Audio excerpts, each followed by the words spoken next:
May mga bagay na kinamumuhian ang Panginoon, ang pagmamataas, ang pagsisinungaling, ang pagpatay ng tao, ang pagpaplano ng masama, ang pagmamadaling gumawa ng masama, ang pagpapatotoo sa kasinungalingan, at pinag-aaway ang kanyang kapwa.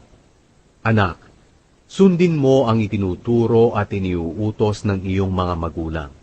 Itanim mo ito sa iyong isipan para hindi mo makalimutan.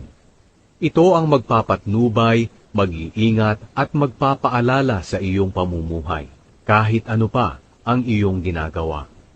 Sapagkat ang mga turo at utos ng iyong mga magulang ay katulad ng isang ilaw na tatanglaw sa iyo, at ang kanilang pagsaway sa iyo para ituwid ang ugali mo ay ikabubuti at ikahahaba ng buhay mo.